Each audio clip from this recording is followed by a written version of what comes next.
باك استراليا في لقاء الذهاب. الكرة ملعوبة من اللاعب جديناك سانسبوري. سانسبوري يسيطر على الكرة الآن، تلعب الكرة من جديد، محاولة عند اللاعب روجيك يمرر الكرة الآن ماثيو ليكي ماشي، كرة خطيرة للمنتخب الاسترالي، عرضية ملعوبة بالرأس تلعب، جول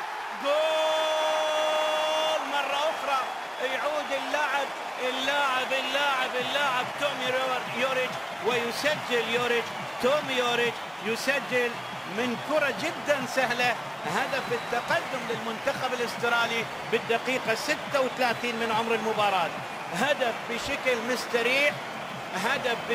مستريح يسجل تومي يوريج، والمنتخب الاسترالي يتقدم بهدفين مقابل هدف واحد. شوف الكرة كانت خطيرة، يتوغل من الجهة القريبة ماثيو ليكي يلعبها، ومن بين المدافعين يلعب كرة رأسية تمر على يمين الحارس ياسر المسيلم، ويعلن من خلالها تقدم المنتخب الاسترالي بهدفين، ويسجل هدف الدولي السادس في 23 مباراة دولية.